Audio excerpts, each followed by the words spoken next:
Opština Kula, smeštena u Zapadnobačkom okrugu, poznata je po prvom vetroparku podignutom u Srbiji.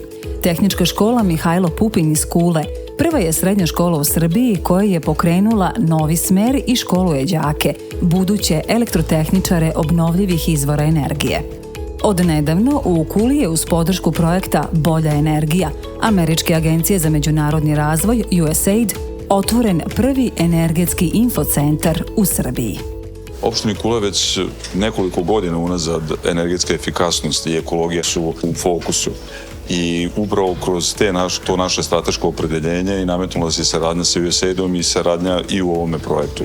Ovde na prvom mestu su potrebe građana, smanjivanje njihovih troškova, računa, a u nekim ukupnim energetskim bilansima onda je na nivou države i uštede u energiji, a dalje, naravno, gledano ovako globalno i efekti u ekologiji. Ovaj centar u Kuli, a nadamo se i sutra centri širom Srbije, će biti mjesta gdje će građani da dođu, da dobiju osnovne informacije o tome koji programi postoje podrške, koje vrste mjera su njima najoptimalnije za njihove objekte, njihove zgrade, njihove kuće i na koji način mogu sve te informacije kombinovati da bi napravili neki maksimalan benefit za svoje porodice. Suštinski, svaki dinar koji nije potrošen za energiju iz kućnog domaćinstva odlazi na druge bazične potrebe tipa hrana, higijena, školstvo, zdravstvo i sl.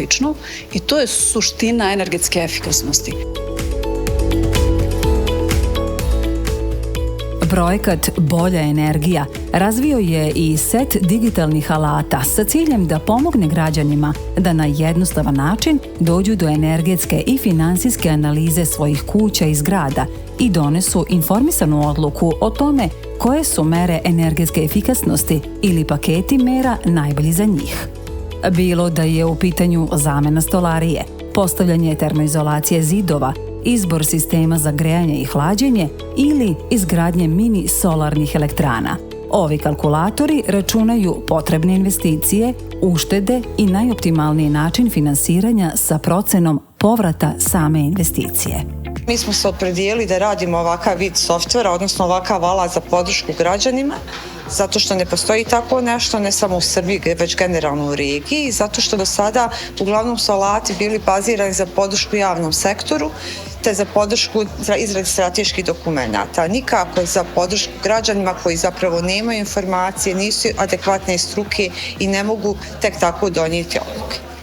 Osim donošenja odluka u koje mere energetske efikasnosti je najbolje investirati, u planu je i izrada digitalnih alata koji će omogućiti elektronsku predaju zahteva bankama za obezbeđivanje kreditnih sredstava ili elektronsku prijavu na programe podrške i subvencije.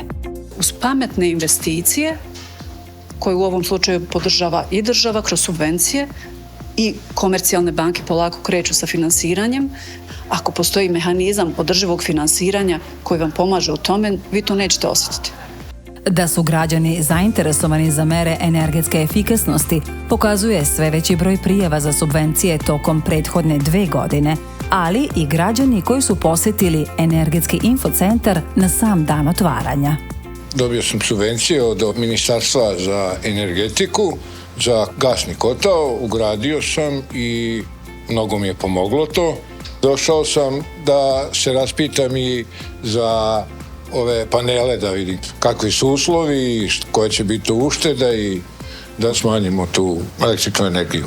Imam ugrađenu PVC stolariju i kuća je izolovana stiroporom. Došla sam da se informišem za sledeće subvencije koje se budu davale i želim da iskoristim to pravo koliko budem mogla. Naša zgrada je početkom ove godine učestvovala na konkursu koji je raspisao USAID u smislu energetske sanacije zgrade, postavljanje termoizolacije na spoljašnje zidove zgrade. Mi smo u tom konkursu naveli i termoizolaciju krova i zamenu ulaznih vrata. Energetski infocentar našao je svoje mesto u uslužnom centru opštine Kula. Otvorena je web stranica, dostupan je e-mail i kontakt telefon. Osim stručnih saveta namenjenih građanima, u centru će se odvijati i edukacije. Mislim da je najbitnija stvar zapravo da će tema energetske efikasnosti kroz ovaj centar biti svakodnevna tema građana opštine Kula, da će o tome razmišljati, a samim tim će i iz toga proizići i rešenja i nova i inovativna, kao što je ovo, da kažemo, ceo ovaj pilot projekat. USAID-ov projekat Bolja energija je u fokus svog delovanja stavio građane. Uz pomoć energetskog infocentra, građani će imati pomoć i mogućnost da planiraju kako da energetski unaprede svoje domove, kuće i zgrade, da smanje potrošnju energije, doprinesu čistijem vazduhu, a samim tim da žive lepše i komfornije.